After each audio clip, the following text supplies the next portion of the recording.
NSFW, judges of Reddit, what are some of the weirdest cases you've seen? Studied forensics, and a defense lawyer told me this story. He is called to defend a client who accused of robbing a garage in a nearby city. Police found his fingerprints in a Coke machine. Yes, in a Coke machine. As in the disassembled and vending machine, and dusted it, and found a print on an internal component. Oh, here's the catch. The suspect was currently serving a prison sentence at the time of the crime. So this was the prosecutor's theory. Suspect had broken out of jail, drove 2 hours to that garage, burglarized it, opened up the Coke machine, left his fingerprint inside it and nowhere else, reassembled it, drove back 2 hours, and snuck back in jail. Surprisingly, this case didn't get tossed out laughing and actually went to court. The good news for the suspect is that his lawyer discovered that before his incarceration he happened to work for the business that maintained the Coke machine, so he was trying to explain the fingerprint by saying it could have been left there when the suspect performed maintenance. He hired a fingerprint expert, who was able to demonstrate that police used the wrong method for lifting a print.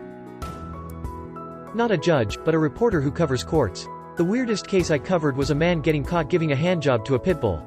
It wasn't sexual, he wanted the dog to impregnate his dog, but the male pit bull's owner refused, so the man broke in and got caught collecting semen. The guy was charged with bestiality. His lawyer argued that charge had to have an element of sexual pleasure for the defendant. He said his client should have been charged with theft of biological material. Not a judge, but in the U.S. Navy I was a legal officer on a ship. My captain has the ability to administer punishment for violating military law. We had a sailor who broke the law, and after the captain found him guilty, the sailor said he would jump overboard. No one took him seriously, and sure enough, he went out to the weather deck and jumped right in the ocean. We had to recover him with one of our small boats, and he threatened to do it again. And did do it again a week later. Hey there, are you subscribed yet? Please do. Also leave a like on this video to help out the channel. I'm not a judge, but a legal case involving alleged identical twins once landed on my desk. It somehow hinged on whether or not they were identical or just fraternal twins. They had an identical set of Cody's results. One party claimed that proved they were twins, the other party argued that all it demonstrated was that they were not excluded from being identical twins, so they might not actually be identical. Apparently that was worth paying me reasonable amounts of money to demonstrate, mathematically, that if two siblings share 15 Cody's markers, they are identical twins with a certainty of greater than 99.99% rather than just being fraternal or just siblings. I have no idea what that case was about or why that was such a controversial piece of evidence. Obligatory, not a judge, but had my first argument before the Second Circuit, so obviously fairly nervous. The case before me had a very generic name, think, Smith vs. Generic Insurance Corp. Figured it was going to be dull. But instead, it turned out that the issue was that Mrs. Smith, a widow, had her husband's life insurance payment denied. Why? Husband was an engineer of some sort and had constructed a device to pleasure himself. He plugged said device into a wall socket on Easter Sunday, while his family was out, but unfortunately was electrocuted and died. And presumably was found by his poor family on Easter, pantsless and plugged into the wall. The insurer tried to deny benefits based on an exclusion for intentional self-harm. Cue a solid 20 minutes of the insurer's lawyer being grilled by very staid and conservative judges as to whether the poor guy actually intended to harm himself, or, as one judge put it very mildly, it seems the deceased intended, well, the opposite. And the insurer lawyer struggling to articulate why self-harm and sexual pleasure are not always mutually exclusive. From the questions, it seemed like the widow was likely to win. But man, was that awkward for everyone involved. Worked in law for a long while. Escorted an inmate to court for his dismemberment and murder charges trial. He chose to represent himself. Context, was infatuated with Charles Manson and cults. Started one that preyed on mentally unstable, handicapped women and killed them if they tried to leave. This poor girl with autism wanted to go home. He killed her with his followers' help, chopped her up, and burned the pieces in a dumpster. His opening statement was something along the lines of, "Ladies and gentlemen of the court, I just want to clarify that things being inserted into my butt are going to come up in this trial. I'm not gay. I just liked it." The judge said what the duck, but caught himself before dropping the F-bomb. Everyone in the courtroom laughed at him. It was thrown out and he went for mental health screenings. I don't miss law work, at all. I did accrue a shitload of stories though. Not a judge, my father worked court services as a police officer and came home and told me about the case. We had a few very rural areas around where I live. The case was brought because the daughter had reported to a friend that her dad and two brothers had taken her out to the woods and had sex with her. While the judge was trying to explain to the father why this is wrong, he replied, "Well, how else is she supposed to learn, from a stranger?" And #X200B, I don't think I have ever seen my father drink as much as he did that night. Also not a judge, but I work with a psychologist who does some work in mental hospitals and has to testify as to whether they should or should not be released. Court is over the phone right now because of COVID, so I was privy to the little exchange. My boss's patient is schizophrenic and was refusing his medication. My boss was testifying as to why he shouldn't be released, violent to his family, active psychosis much to the patient's displeasure. The patient starts yelling, "Man, I wanna get out of here. It's so nasty. They got snakes in here." The judge replied, "Sir, the quickest way to get released is to comply with your medication. And the medication will also help you with your snake problem." I was in court once, next up, behind a guy on trial for a slew of charges around child abuse and rape. The dude told the judge, if she's not of age to consent, how can her testimony be valid? ... Judge proceeded to unload on this man and give him a chance to speak before she handed down a sentence.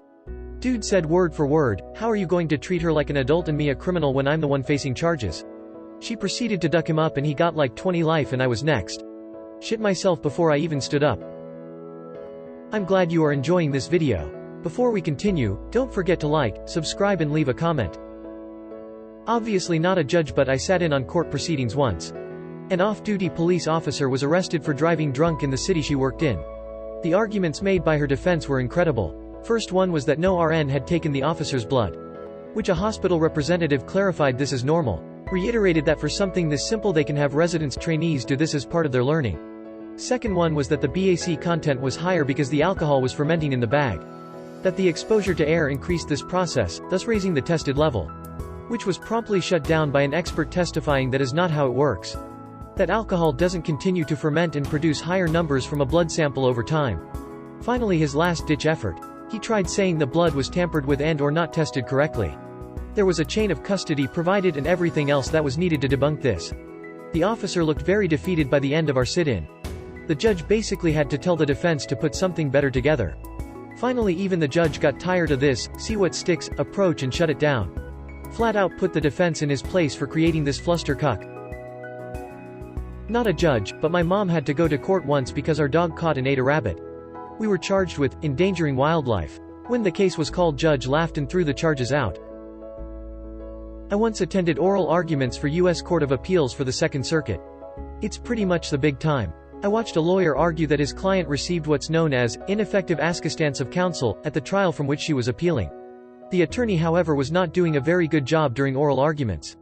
So, at one point one of the judges on the panel leans forward and asks him, "Counselor, are you currently providing ineffective assistance of counsel?" Not a judge, but I was on jury duty. Had to sit on a hearing. The man was begging for his 3 pit bulls back from his mistress, and finally, after a bunch of asking, she hands him the dogs in an urn. He committed suicide 2 days later. And then I was on her divorce hearing, about a month later, where her husband was trying to divorce her on the grounds of cheating. She had the gall to say that she never had a side boy, when I was on her hearing 2 weeks ago. I'm a lawyer considering whether to someday be a judge. The dildo bomber was the oddest case I've worked on so far. Boyfriend gets dumped in spring, stalks ex-girlfriend for 9 months. He's known to have an obsessive interest in bombs and explosives, and is a significant meth head. In December, he delivers a package to ex-girlfriend. There's no return address, but it says, "Merry Xmas bitch," so it doesn't take a rocket scientist to figure out who sent it. X calls the cops, who call the bomb squad, who open the package. Inside is a large vibrator that's been hollowed out and filled with explosives. He apparently asked UMed that she would eagerly use it and blow herself up. This is how you know that men and women think differently. Plaintiff filed suit in small claims court because the defendant did not perform the sexual acts that plaintiff paid the defendant for.